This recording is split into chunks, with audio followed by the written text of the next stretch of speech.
জামাতে ইসলামী ঢাকা মহানগরীর সংগ্রামী আমির জননেতা জনাব সেলিম উদ্দিন। বক্তব্য রাখছেন জননেতা জনাব সেলিম উদ্দিন। নারায়ে তাকবীর। সেলিম ভাইয়ের আগমন, শুভেচ্ছা স্বাগতম। সেলিম ভাইয়ের আগমন রামপুরাবাসীর পক্ষ থেকে লাল গোলাপ শুভেচ্ছা।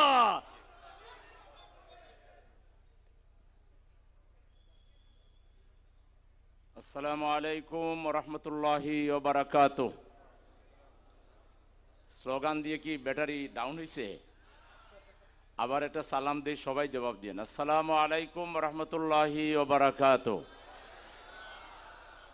আলহামদুলিল্লাহি রাব্বিল আলামিন, ওয়াসসালাতু ওয়াসসালামু আলা সাইয়্যিদিল আমবিয়া ওয়াল মুরসালিন ওয়া আলা আলিহি ওয়া সাহবিহি আজমাইন।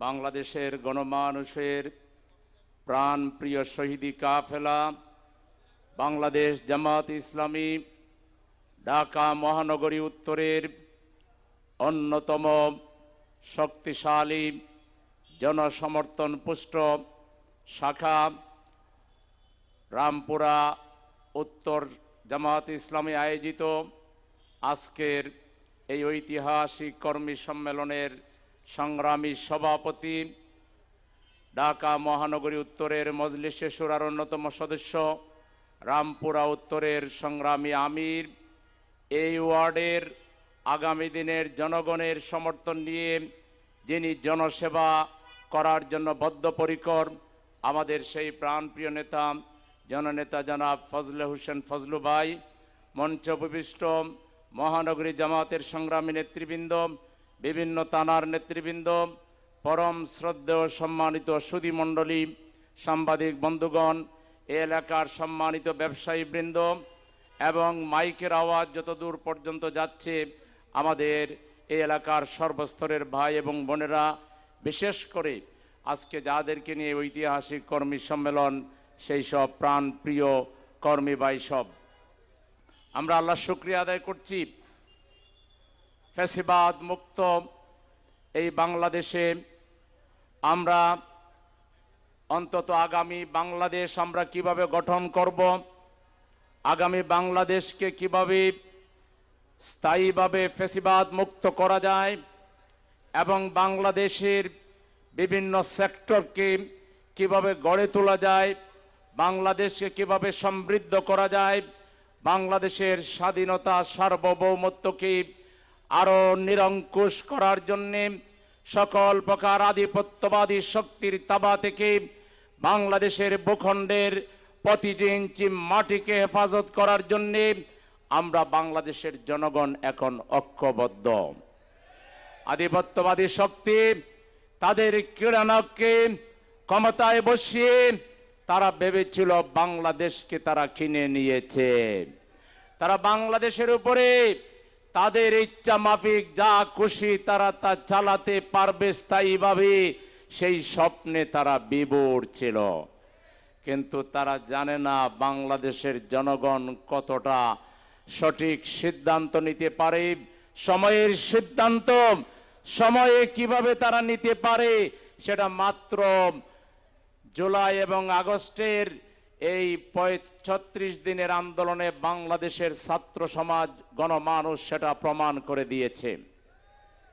বাংলাদেশে বিগত ৩৬ জুলাইয়ের আন্দোলন, এটি একটা নতুন প্যাটার্নের আন্দোলন, এটি একটা নতুন দৃষ্টিভঙ্গি আমাদের সামনে তুলে ধরেছে।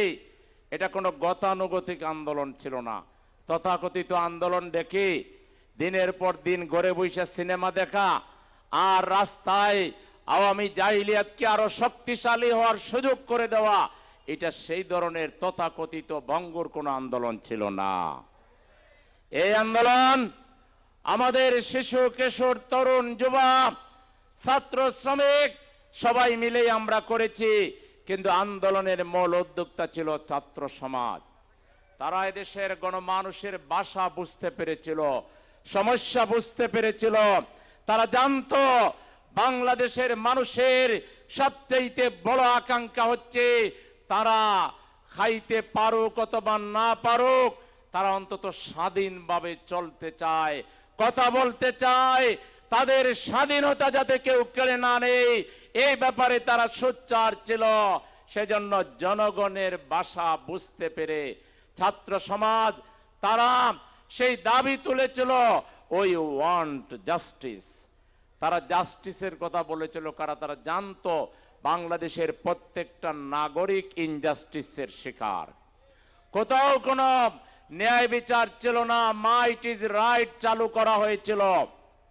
এটা আমি শুধু ওই 15.5 বছরের কথা বলছি না, 72 থেকে 75 এবং বিভিন্ন সময়ে এই রাষ্ট্রকে যারা শাসন করেছে তারা কেউই এই রাষ্ট্রের উন্নতির জন্য, মঙ্গলের জন্য, এই রাষ্ট্রের প্রতিটা নাগরিকের কল্যাণের জন্য যে ধরনের উদ্যোগ নেওয়া দরকার ছিল, শিশুদের অধিকার রক্ষায়, শ্রমিকদের অধিকার রক্ষায়, ছাত্রদের অধিকার রক্ষায়, যুবকদের কর্মসংস্থানের জন্য, সিনিয়র সিটিজেনদের জন্য, মহিলাদের জন্য তথা গোটা বাংলাদেশের প্রত্যেকটা নাগরিকের সম্মান মর্যাদা বৃদ্ধি করা সহ তাদেরকে যাতে করে তারা সামনের দিকে এগিয়ে যেতে পারে এই ধরনের কোনো কার্যকর পরিকল্পনা শাসক গোষ্ঠী নিতে পারে নাই।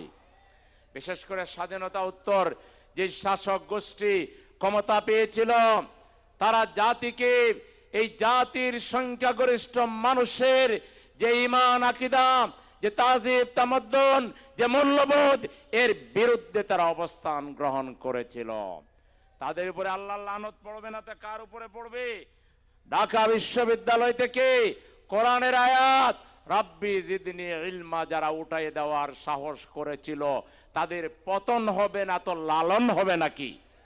আল্লাহ দ্রোহীরা পৃথিবীর ইতিহাসে কোথাও তারা কখনো শেষ পর্যন্ত সফলতা দেখতে পারে না। শেখ মুজিবুর রহমান শাসনামল সবচেয়ে বড় ছিল, সে এবং তার দল আল্লাহর কোরআনের আয়াতকে বরদাস্ত করতে পারে নাই। কবি নজরুল ইসলাম কলেজ থেকে শুধু ইসলাম শব্দ বাদ দিয়ে কবি নজরুল কলেজ, জাহাঙ্গীরনগর মুসলিম বিশ্ববিদ্যালয় থেকে মুসলিম শব্দ বাদ দিয়ে জাহাঙ্গীরনগর বিশ্ববিদ্যালয়।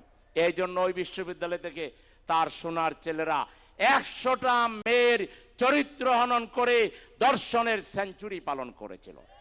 এত বড় বদমাইশ দল আল্লাহর আকাশের নিচে জমিনের উপরে পৃথিবীতে আর একটাও নাই। আমি চ্যালেঞ্জ দিয়ে বলতে পারি, আওয়ামী লীগের মতো বদমাইশ দুশ্চরিত্র বান দল আল্লাহর আকাশের নিচে জমিনের উপর আর একটা পয়দা হয় নাই।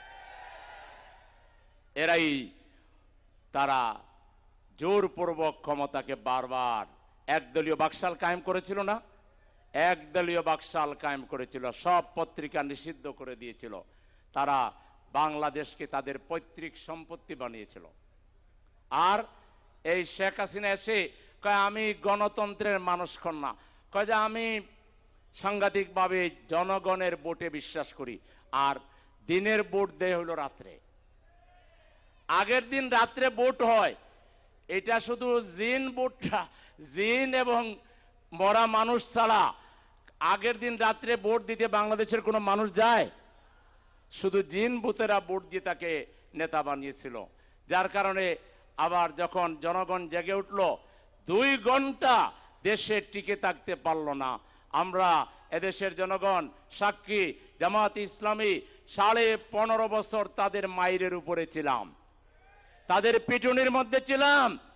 সকালে এখানে পিটাইছে তো বিকালে আমরা আরেক জায়গায় মিছিল বাইর করেছি। একদিনের জন্য আমরা গা ঢাকা দেই নাই, একদিনের জন্য দেই নাই, কারণ আমাদের ঈমান ছিল, আমাদের চারিত্রিক আল্লাহ তাআলা সেই গুণ দিয়েছিলেন যে আল্লাহ ছাড়া আর কাউকে ভয় করা জায়েজ নয়। আমরা তাদের বন্দুককে, তাদের গুলিকে, তাদের টিয়ার শেলকে, তাদের মাস্তান বাহিনীকে তোড়াই কেয়ার করেছি। তাদের বুকের উপর দিয়ে আমরা রাজপথে বিরাট বিরাট মিছিল করে প্রতিবাদ আমরা জানিয়েছি। আর তারা চলে গেল, 2-2.5 ঘন্টা টিকে থাকতে পারলো না। এখন নাকি সে সীমান্তে আছে, যে কোনো সময় চট করে ঢুকে যাবে।